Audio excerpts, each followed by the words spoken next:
Ciso. Oh, it's fabulous! A strike to get you up off your seats.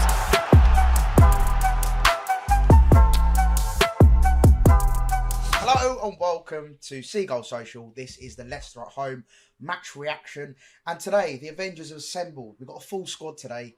Ben and Jack have joined me today after what is, I can only describe as a terrible result. I mean, it's not catastrophic because we didn't lose, but we just drew against arguably the worst side in the Premier League. So we're going to have a big... So it feels like a loss.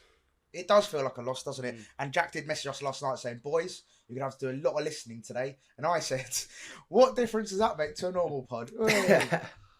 banter, top-notch banter. But no, Jack, you've got a lot on your mind today. Yeah. Yeah, I know. We gave it a good go at losing it, didn't we? At the end, Yeah, Jesus, it was like we were waiting to concede at times at the end, which I thought was just appalling. I thought the whole performance was appalling all round. It just really. There's so many. We're going into this end of the season, and we just go in with so many questions. We've got 6 games to go after this, and I'm not seeing if we can't beat Leicester. And look, I don't want to be disrespectful to Leicester, but I think Leicester fans would even admit it themselves that they haven't scored for 12 and a half hours of football, and we're struggling to score against them. I don't really think that's we didn't score 2 penalties to score against them. I just think it was just an appalling performance all round. I think the players were poor. I think manager made some really bad decisions. Some of the subs very questionable. I think he made some odd decisions starting the game on who started. Yeah, I think that I've left that game with a lot more questions than I've had answered about whether we're good enough. Well, Jack, luckily we've got a podcast to talk about, so we've got lots to talk about. And Ben, how was... Actually, we don't want to care about Swansea, actually. What was your overview of the game, just quickly in a nutshell, and then we'll get into the nitty-gritty of it? Yeah, it's depressing. It was so weird to watch. Just, we done the preview thinking, there's a chance Dr. Brighton's going to turn up, but realistically, surely we are far too good for them, and their results and awful form is far too bad for us to slip up against them. But, lo and behold, Dr. Brighton turn up, and you can just kind of see it. And like you've already said, only scoring via 2 penalties is embarrassing. It's pretty harsh for what I might say, but I want to say it anyway because this is what I'm feeling in the moment. I feel like our team is full of bottle jobs at the moment. The amount of points we drop is actually just a joke, and that is not down to the manager. If you think this is Fabian's fault, then you are incorrect, in my humble opinion. The fact that we're dropping these points is just insane. That's only down to the players being bottle jobs. If that's really harsh, then fair play. I've just woken up. That's the one word I can think of right now. And that's how pissed off I am at this result. I think bottle jobs might be, in my opinion, a bit too harsh. But it is harsh, but I agree with you. I think in the moment I was like, I think there's a combination of a mentality thing, a quality thing. We don't have enough quality. We don't have the mentality at the moment, and there's but Mads, we created so many chances. It's not like I know we should have been 5-1 up. The quality is there. The quality is there, but we can't just blame it on the finishing. It felt like yesterday, in the first half especially, felt like I was watching Graham Potter's Brighton. The amount of chances we were creating, no one put anything away. We've been through this before with another manager. It's just so frustrating to watch. So the quality is there, but obviously just in front of goal, I feel like Matt O'Reilly had a number of chances and thinking, how's he not buried any of them? And that was just even more frustration. I think it's probably bottle job is harsh. I think it's inexperience. I think there's just a complete lack of experience in this side, which is just shown more and more as the season goes on. It just seems to be showing. And I get it. Like there's got to be some situations where you're going to drop points, and maybe it's a little bit of a perfect storm yesterday with suspensions and injuries, etc. But I think like the lack of experience, they're not. These are the sort of games where you want experience to sort of see it through. And do you not think we're in so far into the season where they have got enough experience now, though? Well, I just think there's just not enough leaders on the pitch. There's not enough. I think there's the experience is they're still a very young side, and I think. For me, what my frustration is, I just think the squad building, again, has been really, really poor. And I don't want to blame players who haven't played. But some of the players who have come on just aren't bringing the quality that I thought they would bring. I think it's a lazy answer, in my humble opinion, to blame the manager. And I agree, Jack. I think it's like, I don't think he's the sole problem. I did think he got a lot wrong yesterday. But I think you've got to have some questions about the squad building. Like, if I'm one person who's a bit worried this morning, it's probably David Weir, because it's just some of the signings haven't been good enough. And look, don't get me wrong, I'm not saying that Weaver is a bad player, but we once again are getting to the point where he hasn't touched the pitch at all. And he was meant to be brought in as a 24, 25-year-old that can sort of start games and hit the ground running. That he should have experience to play in these games. And he's not given that chance. The same for Aaron Cashin. I actually really feel for him. I think this is the one. Cashin one for me was the biggest one. I was like, considering we had Van Heck suspended, this was for me the perfect game for him to come in and start the game, get 90 minutes under his belt, give him that experience. Obviously, got thrown in at deep end at Villa, 20 minutes, and had a poor game. I think he can admit himself that. And then to not start and have Carlos Baleba, who, by the way, had a fantastic game. I thought he was head and shoulders above. Pretty much, he looked so comfortable in centre back, which was, I think, just looks better than Dunk. Well, yeah, we need to have conversations, I think, about that. But it was a great performance from Baleba. But the fact that he's chosen Baleba over Cashin, to me, shows that he doesn't trust Cashin at all at this point, and that's quite worrying for someone to come in at January to then, he's been embedded in the squad now for a couple of months. He's had a couple of cameos. Why was this not the perfect opportunity against a poor Leicester side to come in and start at centre back and fill in for Van Heck when he was out? So I think that for me was the biggest one. I was just like, it's very confusing to play Baleba at centre back and not Cashin, but it's obviously Hursley's decision, that one, and I'm not saying that was the reason why we drew, because Baleba had a fantastic game. But let's get into it then. First half, boys, we pretty much dominated, didn't we? We like you said, Ben. But O'Reilly, I thought we had a great game. I thought he was involved with a lot of the game. He made some good passes. Obviously, won the penalty as well. I thought he had a good game. But Ben, I agree with you. His finishing, I think he had two chances maybe that he could have and should have scored. What do you think the reason was for the finishing, Ben? What do you think it was that we just couldn't put our chances away? Was it Welbeck? Because I've seen a few people blaming Welbeck, saying he hasn't got the legs anymore. I've seen it's funny how people just jump on things because we had so quickly overnight. He was like the next coming. Asian like fine wine to suddenly he's useless again. And the player that was signed from what the narratives just change all the time, don't they? It's ludicrous. We literally spoke about it like a couple of days ago about how the meltdown, we were worried about how the meltdown's going to be online, and suddenly people are turning on Welbeck. That's a joke. I reckon it's down to confidence, to be honest, Maz. He hasn't had the best season, has he? He got that injury, horrendous injury against Crawley, failed to get back into the team on quite a lot of occasions when he was back fully fit, and then he was injured again, it seemed like. So it must be confidence, but that's probably the one shining light of yesterday's game, is that Matt O'Reilly actually did look like he was starting to find his feet. It's just a shame that he couldn't very well, because that would have done a world of good. We saw like how happy he looked after scoring that winner against City. Imagine if he could have been the main man to lead us to a victory yesterday. That would have done the world of good for him. But I think it's just down to confidence, to be honest, with O'Reilly. It will happen because I do think he's still a class player. I used to love him at Celtic. The highlights I watched at Celtic when we signed him, I knew that he was a good player. I knew he was a great player and Football Manager as well. So there definitely is a player there to fulfill his potential. Yeah, Football Manager, of course, scouting, Ben. Jack, where do you see O'Reilly fitting in? Do you think he fits into this system, into this team? Do you think there's a place for him? What system? That's what I sort of feel like a little bit at the moment.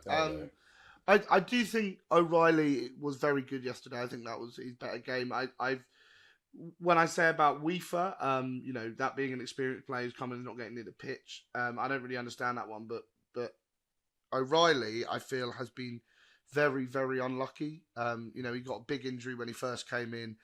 He then sort of carried on. For a player who's never been injured in his career, that's quite a tough blow. So I do think he's going to take a while. I think next season will be his season. But for me, there's got to be a clear way of playing, and I'm just not seeing that at times, and not seeing where they fit into certain systems. And I do feel like some players are sort of, square pegs and round holes. Like yesterday, I thought Ayari did well, considering he was almost on his own in midfield at times. And it was, I know, so much for burning the tactical plan of one in midfield. But, I thought he did okay in midfield on his own, Ayari. But there's no beef. There was nothing sort of breaking up play in there, and it was quite frustrating because O'Reilly sort of he had a good game, but he didn't really get the opportunity to really shine and play in those certain roles. And yeah, I'm very hesitant to praise much of yesterday, but I do think O'Reilly was probably the shining light of that. Yeah. He just needs to learn to shoot a little bit more, but that will come with confidence, as Ben said.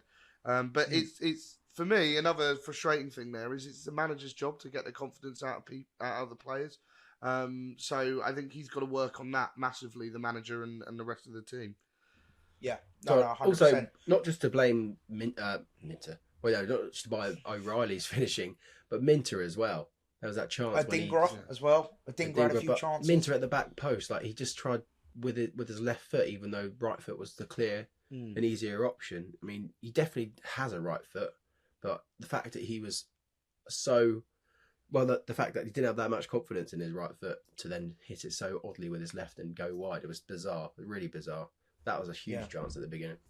Yeah, and also as well, I thought Dingra had a few chances as well that he could have scored. I just feel like we spurned so many chances, and then the penalty, of course, for me is a stonewall. I think we can all agree it hits Connor Cody's arm. I don't think there's much debate there. I don't know why it took so long for VAR to check that and get that right. It baffles me sometimes how long decisions take with VAR. It's madness. And of course, automated offsides came in yesterday, which again that came into play, and we'll talk about that. But stonewall penalty for me. I thought João Pedro's penalty wasn't great, but of course Hermansen didn't pick the right spot, so ended up going in and a good penalty, I suppose, in the end.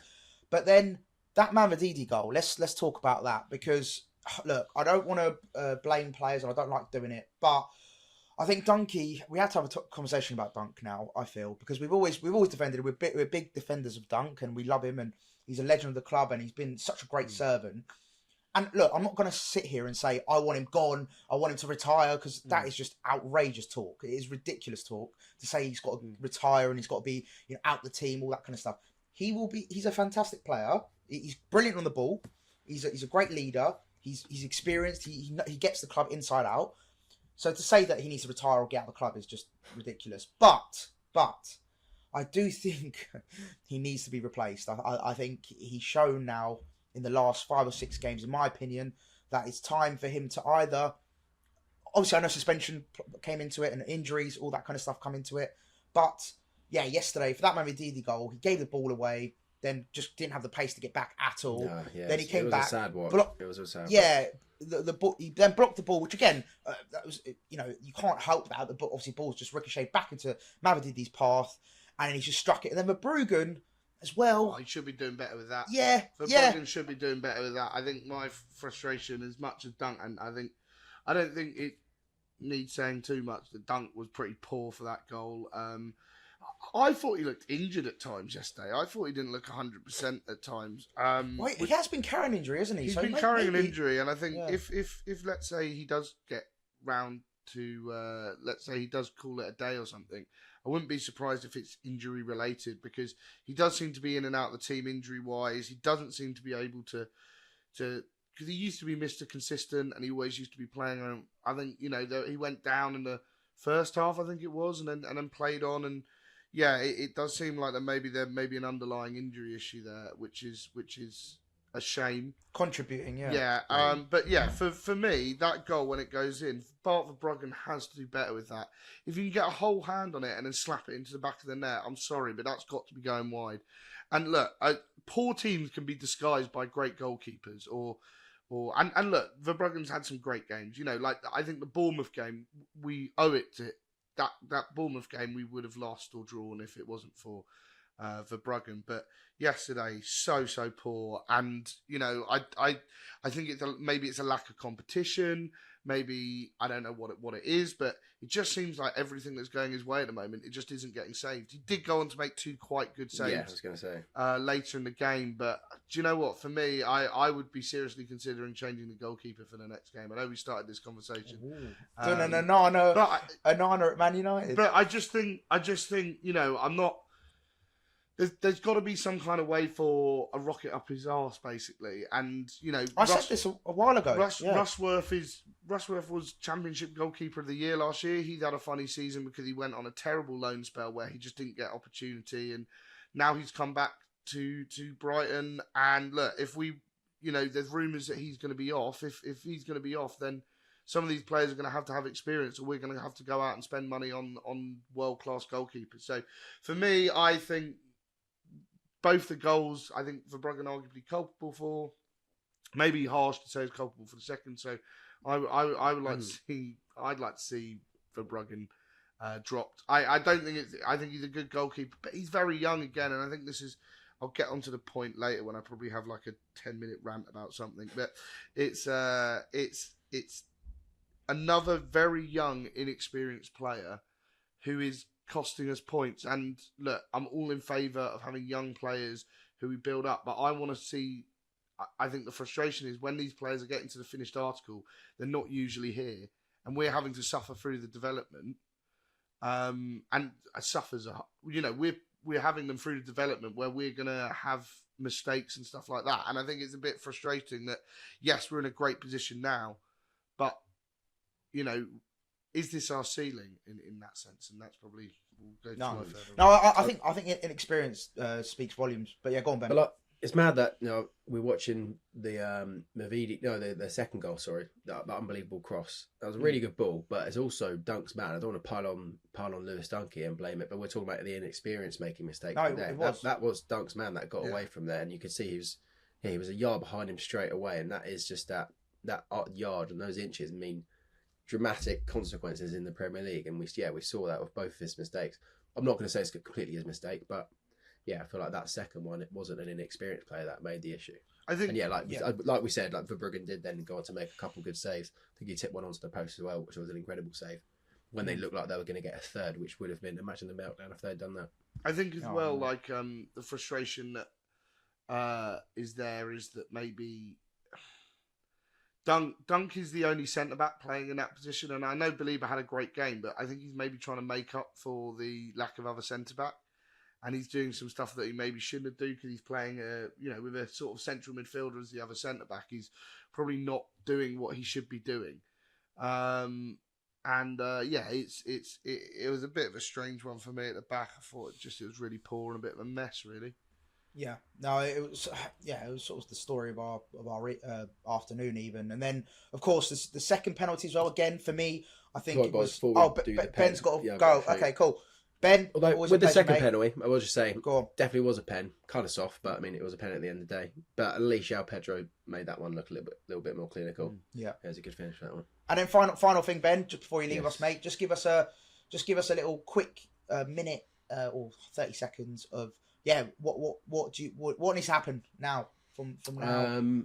I think I'll back that change from Jack. I'll back a little goalkeeper change. The season's absolutely not over, so there's no point in throwing our toys out of the pram. There's still something to fight for. Palace lost yesterday. We gained a point. We got a point away from them. That's the main thing in that one. If you're looking at it like that, so the season's absolutely not over. It was a ridiculous result to drop points on that again. Drawing to Leicester twice this season, that was very, very poor from us. Mm-hmm. So that needs to change. But hopefully Herzler can give the boys a bit of a kick up the arse. Hopefully, we might see Dunk out of the team, which it's sad to say, but give someone else a chance. Charlie Tasker was on the bench a few times. If you've seen him, he's probably way too inexperienced, but give it a go, I guess. We won't know until we try. So you saw what happened to Hitchwood. He's one of our best players now. So. Yeah, time to give some other lads the chance. All right, Ben. Well, thanks, mate. Appreciate you, and we'll see you next time. We'll see you in a bit, boys. Peace. Yes, so Ben has left us. He is in Swansea, so he's had to get away for a breakfast or something like that. Anyway, right. So Jack, we were talking about that penalty. Yeah. So for me, I agree with Ben. I think it was soft, but it's definitely a penalty. He's holding on to him. You can't pull someone's shirt. You can't hold on to players like that. No. And also, for me, the motion of him pulling the shirt as well, I think that was, for me, the reason why it should have been given. And again, he got checked for so long. I just don't get why these decisions... Yeah. That one, obviously, I can sort of understand a bit more than the first one, why it took a little bit longer. But even so, for it to take that long to make these decisions, it's just frustrating. I also just breaks up the game's rhythm as well. referee's got to get those right first time, but he doesn't. I did feel like, not to moan about referees, but we always like a referee watch, don't we? I do feel like more and more, and this is me watching all Premier League games, that referees just don't make decisions. Like they just wait for VAR to see if they can make a decision. We've been saying this for ages now, that it's the safety net of having VAR. And I think that's just really silly because now, look, I'm not going to say this is the reason why we conceded the first goal, but the ball quite clearly went out just before then, before the goal happened. It went over the line, and the referee was like, well, if Brighton score from that, we'll just check it. And then it goes different phases.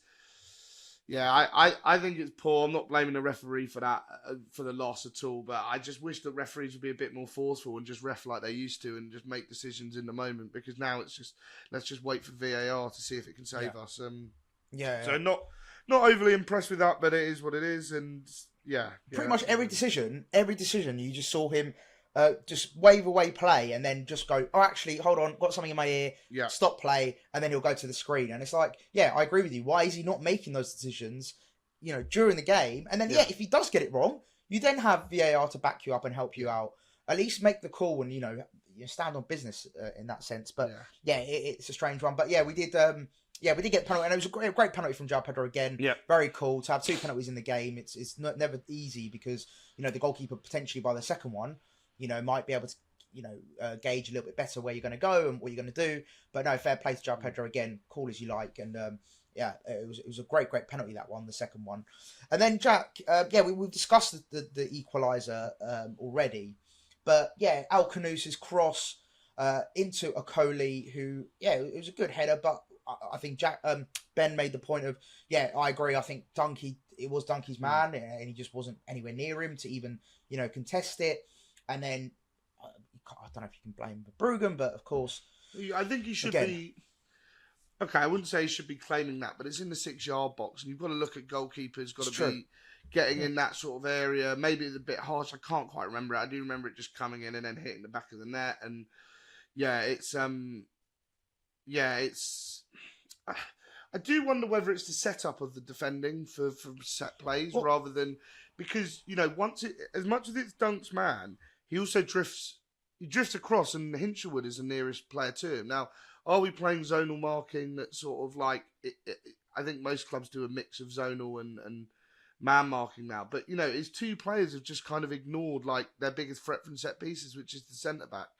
And I do think that's just really poor. I don't think we should be in that situation where we're doing that. I do feel like Hinch has become a bit of a fool guy recently because he shouldn't be playing at right back. He's not right back. He's central midfielder. No. And it's becoming more and more frustrating when he's having a bad performance. We know how good he can be because he was so good at Newcastle. He was so good in that game. So I'm quite disappointed by that. But there's a lot to talk about in that goal, but I think we just conceded and just have to move on from it. It was so frustrating. But then, Jack, the big thing I want to talk about is then our reaction to that goal. So appalling. So when they've scored that equaliser, it's 2-2. On the whole of up until that point, arguably, we've been the better side. I'd say a majority of spells. Obviously, there was a few spells where Leicester did look dangerous. They did look, quite dangerous on the counter. But after that equaliser, our reaction, I thought, was just so poor. We just didn't look like we wanted to win that game. And if anyone was going to win that game, it was Leicester. They were creating the better chances. They looked the more dominant. It just looked like we just didn't want it after that point. And at home, to a Leicester side who hadn't scored in 8 games, a team low on confidence. Obviously, they'd scored 2 goals at this point, so obviously their confidence is much higher. But going into the game, you just didn't expect Leicester to even score a goal, let alone 2. And then to go for the third... I just thought it was criminal on our part. That similar to Palace, that when they went down to 9 men in that last 12 minutes, we just didn't show anything. We didn't show anything that we could potentially even win the game. And, Palace didn't look bothered at all by us. And then, again, Leicester, we just didn't trouble them at all. And we just didn't show like we had any kind of ability to go and hurt them. And that was, for me, the most disappointing thing in that last 20 minutes. Yeah, massively. I think this is where I blame the manager. I thought the manager subs were terrible. I don't think the bench was good, to be fair, though. I don't think that was helped, that we didn't really have many options. I thought taking Minter off was a bizarre decision. You know, Minter is one of our only players with pace. Only players with pace on the pitch. Like, he really could have got him behind. We brought in March, put him over to the right. He couldn't seem to quite get hold of the ball there, which was frustrating. Then we brought Gomez came on and was just a bit of a bulldog. Like, as in, he didn't really do much. He sort of just ran around and fouled people. He made a few. I was surprised he didn't get a yellow card. I've got to say, like, that O'Reilly for Gomez sub, Gomez has had some good games for us, but that was genuinely like a 0 out of 10 performance from Gomez when he came in. He ran into people, bulldozed people. He literally was like, it was like watching a kid play football who's just running to the ball. You know, the amount of times that I remember there was a point in the game where the ball went forward and Leicester did like one-touch football through our midfield, which is like, you know, we shouldn't be allowing them to do that. And and then Gomez came on, Gruder came on once again, just given 5 minutes at the end. Like, I don't really see how he can establish himself in the team or the game. And maybe I've been a bit harsh on Brian Gruder because he hasn't had the opportunity. And it took until Gruder came on and March was shifted over to left to create one quality chance, which Welbeck was a little bit unlucky with on the header. And it's just sort of like, you know, the level of quality that we actually have in this team, it's not good. It's not good. We don't have the quality of crossing or whatever that we had last season. And once again, I look back on the fixtures that we had last season and we look at these opportunities and who scored the goal, who brought in the quality. I understand we're never going to get a player of Gross's quality ever again. I do genuinely think that's like a 1 in a million chance sort of player and the sort of player which you get once in a lifetime, and that's fair enough. But we don't have any quality anywhere near his level. So we need to start improving that quality and get quality balls into the box because we're just not doing it. And yeah, it's very disappointing. Like that we just can't create anything in these last couple of minutes in these moments. And yeah, I don't know. It's a worrying trend for me. Yeah. And we're not having players aren't making impacts. That's what's even more worrying. You know, we go on about this, you know, this squad being amazing depth. You know, the players which are coming on aren't impacting the game. We aren't getting impacts on the game at the moment. So what's the point of having all this quality on the bench if they can't do anything when they come on? No, I agree. Well, Jack, if you look at, I just want to talk about Hurzeler's post-match comments because he said we're not mature enough and we're too naive in the 2-2 draw. And also he made other comments as well about how, you know, he wants to see a reaction for the next game. And, you know, that was positive. I did like that. He said, you know, the fact that it was in response to the boos. Obviously, at that full time, boos did ring around the Amex, which we'll definitely talk about because, you know, again, you don't want to see your home fans booing a performance, especially at home. That's not what you want at all. But he did address it and he did say, look, you know, they're well within their right because we didn't play well enough and we disappointed them. But we need a reaction now, which I thought were great comments. And the fact that he said that, yeah, we're not mature enough and we were too naive. I think that sort of sums up, to be fair. I think it does sum up where we're at the moment. We have got a very young squad. Look at the subs that came on, right? You got Gruder, who's super young. You've got Gomez, who's super young.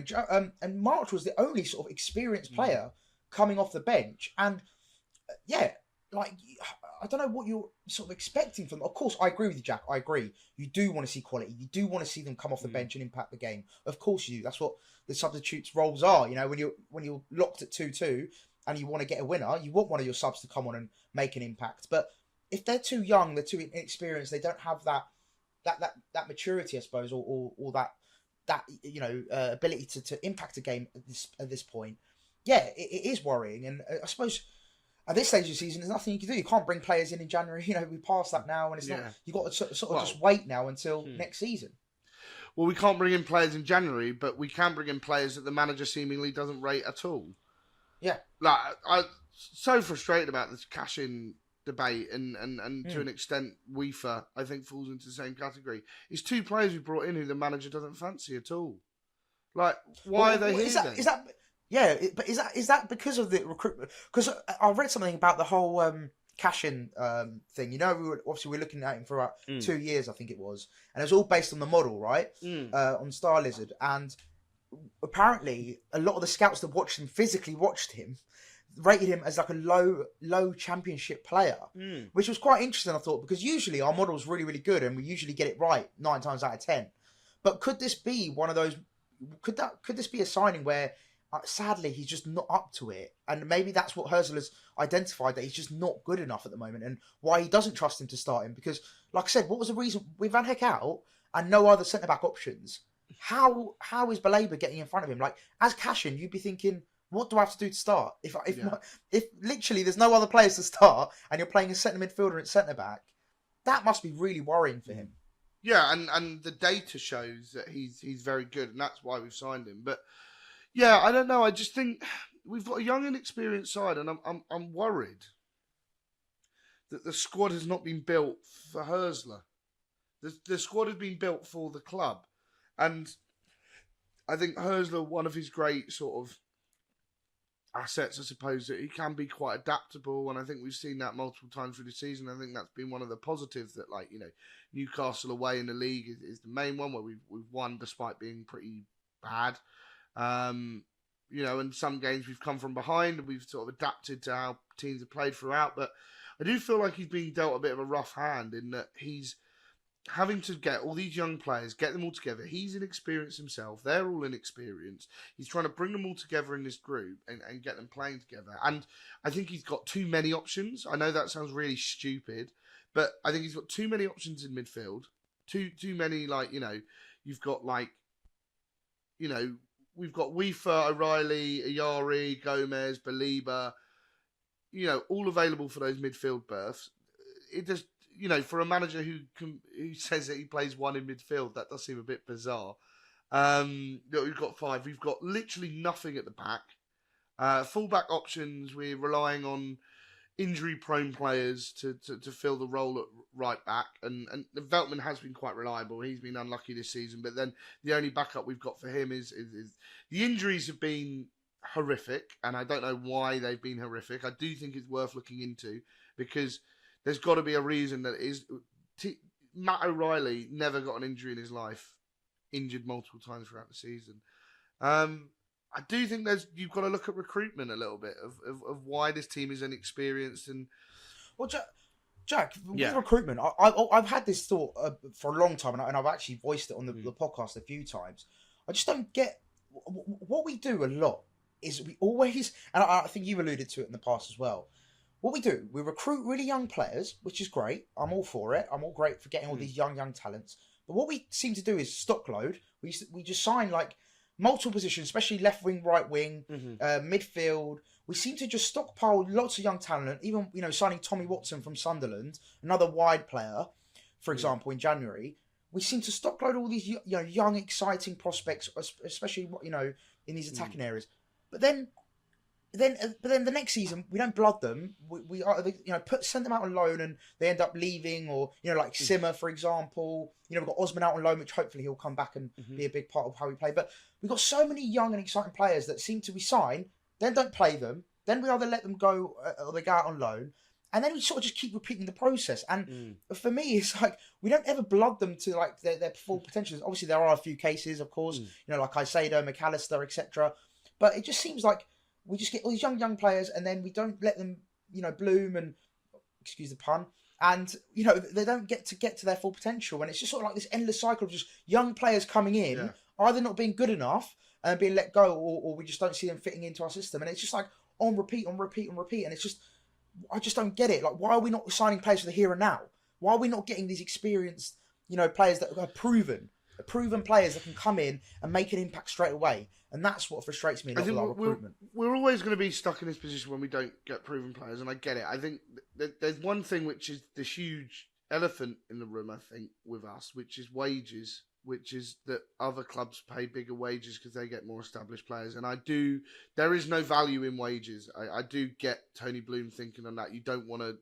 You'd rather spend 100 million on a good player than 100 million on wages for you know, on on a player for a season. Let's say Marcus Rashford or something. Ansu Fati. Yeah, Ansu Fati, something like that. So I get why they don't want to go down that route. I think our recruitment of established players, because we have brought a few in that are a bit older, which don't have the resale value. So this is the thing, Jack. We either go to the end of the spectrum, which is like signing a 35-year-old in a Milner, Welbeck, Lallana, or we go the other end of the spectrum, get a 17-year-old wonder kid from South America, and there's no in between for me. There's no apart from UEFA, which hasn't. Well, I think this is what the point I was going to bring to that. Yes, I agree that we haven't done that, but then you look at some of the established players, like you said with UEFA, and we have brought in a few recently, and with all respect, they've not been good. Like, Dahoud is one that's come in, not worked at all. Igor, he's been fine. He's been decent enough. Igor, I think people are very harsh on Igor's signing. I think I agree. You look at UEFA, look, I don't think we've seen enough of him, anywhere near enough of him. I wouldn't be against starting him against Brentford and a whole tactical change to a way we play. But UEFA is what I would have expected a player to come in and make an immediate impact in the team, because he's a bit older. I think Matt O'Reilly was another one. He's got very, very unlucky. So, and he looked good yesterday. So I can't have a go at him too much. I think Jorginho Rutter's been very good. He's one that's come in, but it seems that like our bread and butter for players who are established to come in and make that immediate impact, it needs to be coming from the Championship. And that's where we're making the best sort of players from that. And then Joel Veltman's arguably the other one which came in sort of at his prime and did really well. So they're all credit to Joel Veltman. But yeah, I don't know. I think there's but that was before David Weir came in. So that was under Dan Ashworth. So yeah, I do think there's some like recruitment issues that I'm a bit worried about. I think there's some trends which we're doing which I'm not liking. I've never thought buying players for the club rather than the manager works, and eventually it comes back to bite you. And my big worry is that we're bringing these players, getting them good, and then before we can even see the best of them, they're gone. Yeah. And this is it. Like Saliba, so the big standout of this season, had a season to bed in. We're getting very good side of him, although he is a little bit inconsistent at times. I do think he gets away with it because he's been so good this season. But he has had some poor games recently. Even when he's played midfield, I think Villa and Forest, he wasn't at his best, and the same goes for the Crystal Palace game. But he will obviously come good, but then it does. My worry is next season, are we going to see a club come in to bid for him, and then he's gone? And same goes for João Pedro as well. Our business model, Jack, they're very open, aren't they? Barber's very open about us being a selling club. Like he said it multiple times in interviews. For a club of our size, you've got to be a selling club. You've always got to be a selling club. Like you've. I don't think there's any club in the world which is a selling club other than Real Madrid, is there? So, and if they keep on doing tax evasion or whatever they keep on doing it, Madrid, black magic. It's then they'll become a selling club as well. So there is always that opportunity that we're going to move people on. I'm just getting a little bit disappointed that some of these very good talents, we're building them up to certain levels, and then they're disappearing before we get a chance to see them. And I think two players which I think really disappointed me this season, or three players to a certain extent. I think one of them there's obviously question marks over because we have no idea what's going on, because he doesn't even get in the West Ham team now, which is Ferguson. But these are young talents which we've spent many years sort of developing, and as soon as the opportunity comes around to play them, they are gone again. But the two big ones for me are Enciso and Buonanotte. Buonanotte, I think, had a sort of stop-start season last year, but he looked good. He scored a few goals. I remember the goal at Sheffield United, goal against Palace. He looked like he had the ability, and given a full pre-season, he would have come in and done really well. And the pre-season comes around and he's gone. And I just think, well, why did we waste all this time watching him be inconsistent and building up his performances, only for him to disappear off on loan to Leicester and then seemingly go backwards with his development because they don't want to play him? And then the same for Enciso. As much as it's good for him to get Premier League experience at Ipswich Town, he's not doing anything. It's not helping us. And it looks like he's just going to go in the summer. So what was the point of all those years of watching him hit the first man with a cross, knowing that he's going to get better in the future, knowing that we're never going to see him? Because that's what it is. And that sounds very harsh, the way I just go hit the first man with the cross. But that's what it is. You know, you watch these players knowing that they're not quite good enough now, but they will get an opportunity to show it. And eventually they'll sell on. I'm not wholly against the selling on. I think to survive as this kind of club, you do need to sell on. And, you know, we aren't a big club and we are 8th in the Premier League, which is a fantastic achievement all round. But that it is a worrying trend is that we are going more and more, we're going sort of slightly further backwards with this sort of young, inexperienced stuff, to the point where the team is so unexperienced that we're not building on any success. You know, we got a Europa League 2 years ago, and I don't feel like we built on that success at all.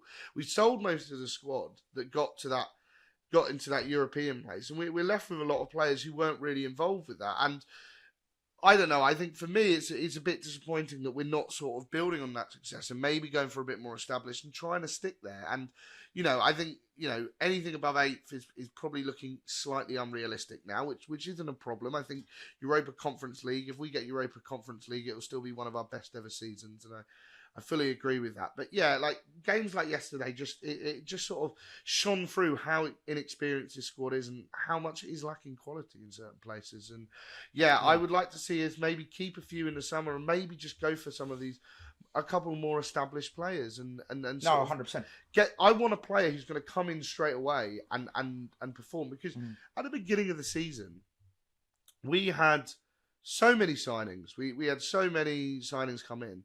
How many of those signings like started the first game? And I think you'll find out that I think it was only 2, which was Minter and Weaver. Yeah. You know, at the back, we were still with the same. I mean, we didn't make any changes at the back, so that was obviously not going to change. And yeah, and I don't know. For me, I just think it's disappointing in that aspect. In that, a lot of these signings, I'm losing patience with the. We've got to give these players time to bed in, because we've had almost a season and a half now, and if that's not going to change, then how long into next season are we going to be looking at Weaver and go like, we need to give him time to bed in? And 18 months into his Brighton career, we've got to find something for that. Yeah, or maybe the manager doesn't rate him. Like, yeah. I understand that, and Cashin's the other one. Like, we need to give him time to bed in. I get that. He's come from the bottom end of the Championship. But I'm 3 months of training with the squad. That's enough time to bed in. Yeah, he had a bit of a nightmare on his debut, but I've seen nightmare debuts and players have gone on to be some of the best players in the club's history. I mean, Michel Kuipers had an absolute nightmare on his debut and got subbed off at half-time away at Southend. He went on to become a club legend, you know, and testimonial, everything, and multiple promotions. So, yeah, for me, I don't think that's like... That isn't the problem. If he had a bad debut, I think there was times yesterday where I think Cashin for Dunk would have been the obvious substitution, but we didn't seem to be interested in that at all. So, yeah, I think there were a couple of questionable managerial decisions yesterday, but yeah, I don't know. I think yeah. Talking about the manager as well, Jack, obviously there's been a lot of discourse about, you know, Hurzer in, Hurzer out, of course, as we very well anticipated after a success of 4 games now without a win. Mm-hmm. We knew that was going to come. It was inevitable with our fan base, how we flip flap. We got a lot of people that like to I think, what's the word that people love to use? Bedwet, I think is the term. Love to use on Twitter. But there's been a lot of talk about Hurzer, and I want to start by saying, for me, I still believe in him. I still think he's a fantastic manager. He's shown a lot of times this season against some big results, against some good teams. He shows that he is a good manager. Of course, he's super young. He's still figuring out the league. You know, he's come from Germany. He's now coming into the Premier League, which is not, it's meant to be the best league in the world. All that kind of stuff. So, for me personally, I think Hurzer he's still got so much to learn. But I still think I believe in him fully, and I still think he's the right man for the job. And I think we just need to get behind him instead of flip-flapping every couple of games, or once we go through a bad patch, how we just jump on him. It's Hurzer this, Hurzer that. Let's just back him. Let's give him time. Let him go through the summer, And then once we get, let's say, to December, January, and things still aren't going our way, and we don't see an identity, we don't see, a style of play, or we don't see him, making bizarre substitutions, or, that kind of stuff, then fair enough. You can, be Herzler out all you want, in my opinion. Of course, you can be Herzler out now. That's completely down to you. Every fan's opinion is worth. Just don't agree with you. I just don't agree with you. Yeah, simple as that. And that's fine. That's what football chat is all about, right? No one's ever going to agree. But yeah, in my humble opinion, I think it's crazy to be sort of jumping on him at this point. And like you said, Jack, I think you summed up perfectly. The fact we're still, in the race for Europe, we're in 9th position at the moment. We're actually only 5 points off, or 6 points off Villa in 5th, which is a Champions League spot. So to be 6 points off with another 6 games to play, it's not the end of the world. It's not the end of the world. I can't see us making back those 6 points. So No. I'm not saying we're going to get Champions League football by any stretch of the imagination. Yeah. But the fact we're still in the mix, the fact that we're still, very much in the Conference League / Europa League race, I just don't get why we seem to, as fans, like booing it at full time. I get it. It was a frustrating result, and it was a poor result ultimately. But the fact that doesn't help the players, that doesn't help the manager, that doesn't help our case going forward into that Brentford game, which is going to be a massive game. It doesn't help that confidence and that belief for the players. No, and it's funny on the booing thing, isn't it? Because I don't agree with the booing, but I can't have too much of a go at people at the end of that game. I'm not standing and going, "Oh, the booing is disgraceful," etc.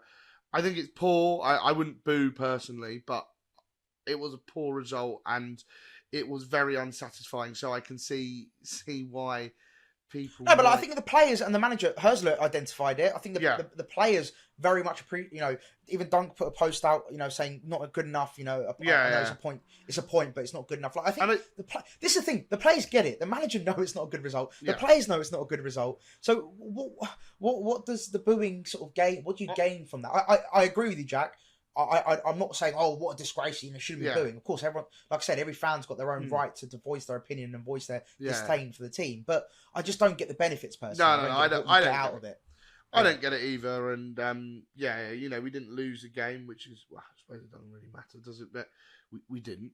But yeah, I don't know. I think Herzler's got to do a lot of searching and trying to. He's got 6 games to sort of try stuff now. I think. Let's not stick to rigid structures. Let's just sort of, Brentford has weirdly become a little bit make or break, depending on some results. Like, we've got to go out and win that game. Like, this was a bank of 3 points, Leicester, and we haven't got the bank of 3 points. So I think Herzler will have a lot of searching in these last few games. Maybe he's got to try something different. Maybe he's got to, stop fitting square pegs in round holes like Hinshelwood, and maybe just, take a chance on someone like Charlie Tasker and start him at right back. So we've got players in their natural position, and we can, it can elevate the opportunity for players like Hinshelwood. But Jack, the Leicester game was the perfect opportunity for that. I know. And why not play Cashin? Why not play Tasker? For me, that was the perfect game against Leicester. A team low on confidence, second to bottom in the league, hadn't won in, since January. This was the perfect opportunity for me. And that's the only criticism I have of Herzler is why didn't you try something else? Why didn't you try, put Belaber in midfield because that's where he's best at. Put Hinshelwood next to him in midfield. I think we missed that yesterday. We missed Belaber in midfield yesterday. His ability to turn and run and drive the team forward. So, I think that was a bit of shooting yourself in the foot moment because it restricted us. And, and a lot of these decisions, a lot of these sort of the way we've sort of structured ourselves, it's putting these square pegs in round holes, shooting ourselves in the foot. Hinshelwood, fantastic in midfield at Newcastle. Genuinely, one of the performances of the season. In fact, individual performances, and he's been so stunted. Now he's been pushed back to right back again, and it just. I think he struggles at right back. I think wingers like to play against him. Jack is one of the most talented players to come out of our academy, probably ever. To come through the whole academy, one of the most talented Sussex players, and he's being shunted at right back, where he's having a torrid time at the moment, and teams are targeting him. There's no coincidence that Mavidi D or whatever his name is. Mavidi. He was having a fantastic game because he was playing down that left side against Jack Hinshelwood. And, yeah, it's a real disappointment for me because I really want Jack to do well, and yeah, maybe they would have targeted Charlie Tasker, and maybe he wouldn't have quite been up to it. But no, of course, and that would have been a real hit of confidence for him. But I just think we've got to stop putting square pegs in round hole. And then I also do sort of think if we, and this is not to go back to the old cashing thing, which I think I'm sounding like a broken record on. Yeah, but mentioned about 30 times. Yeah, it's a lot of these players. Why are they still here? Why are they still here? Because, you know, if we don't think, let's say some of these younger players are ever going to make it, and they're just filling out the under-21s, are they just here as cash cows? Are they? I want to see some of this stuff which isn't so much like we've got these players because we might make profit on them, but I want to see us actually using these players to propel us up the league. I think it's frustrating that I'm not seeing as much movement from the academy upwards at the moment that we did, especially under De Zerbi, where players were getting opportunities and playing minutes. We're not getting that now because we've brought in so many signings. I think that's just, you know, it's all getting a bit out of hand in that way that, you know, we've had some young talents move on as well. You know, like Rory McConville obviously never saw his opportunity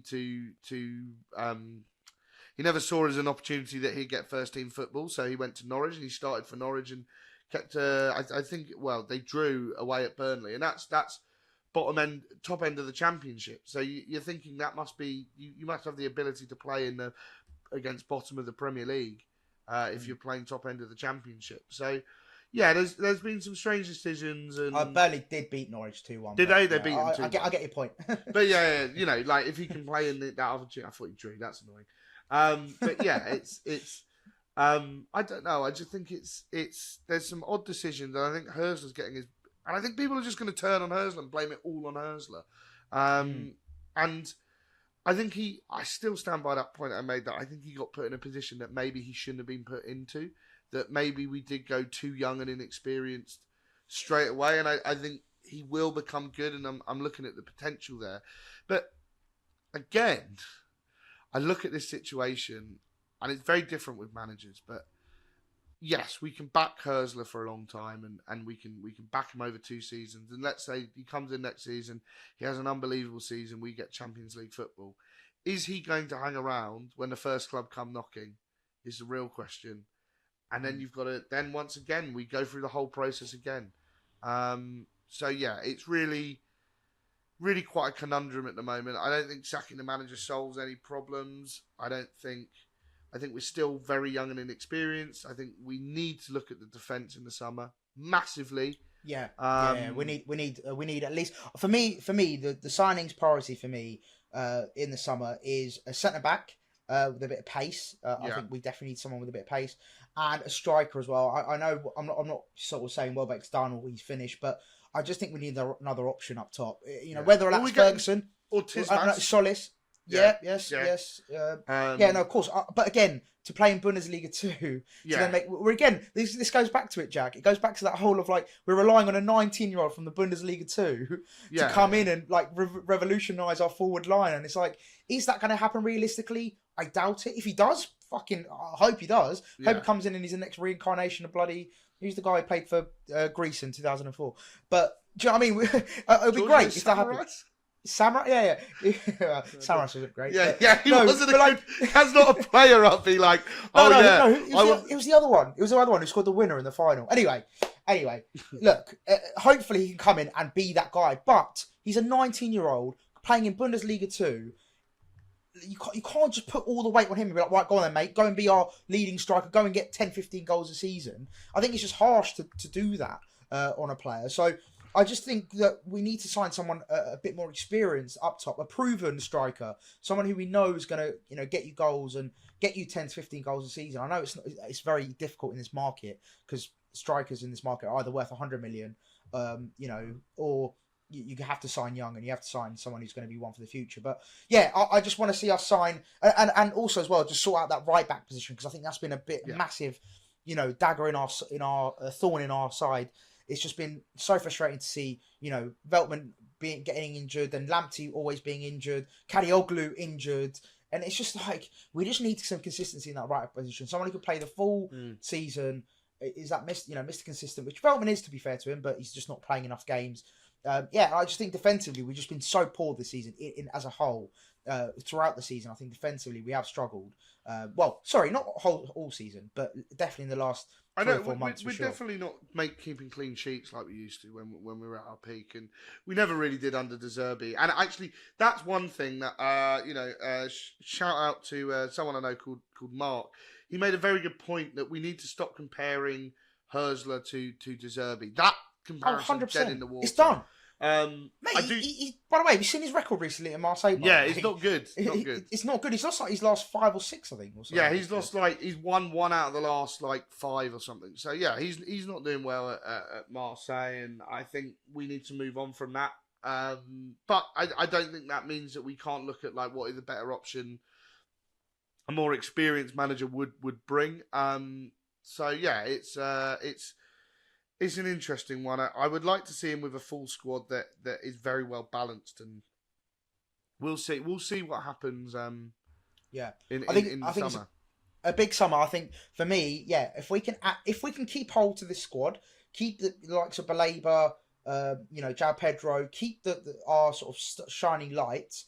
Develop them. Hopefully, it's Conference League. Fingers crossed. In an ideal world, I think that would be great just for the confidence, being able to attract better players, etc., etc. I think if we can keep the nucleus of the squad, add 3 or 4 maybe, experienced players that can come in and hit the ground running. There's no reason why this team can't be competing at the top end of the Premier League every season. Based on our model, based on previous things we've done in the past. I just think there's so much potential in this team. It's just, it needs to be blooded. It needs time to develop. And I think Herzler can be the right guy for it. I just think we need to give him a bit more time, give him the summer, let him sign who he needs to sign. Like you said, Jack, not what the club wants, what he needs for his system, style of play, which, we have to see what that actually is. But give him that time, let him make those signings in the summer. And then I genuinely believe there's no reason why we can't go on next season and have a great season and be consistent and, really fight for the top end of the league and potentially get a Europa League spot. So, I just think we need time to blood the youth and give them that experience that they need because, there's a lot of holes and a lot of skill gaps, I think. But, let's wrap this up and move forward to obviously the next game, Brentford. Jack, we are going to be doing a preview, but big game. And Herzler said he needs to see a reaction. He said that a couple of times now in this run.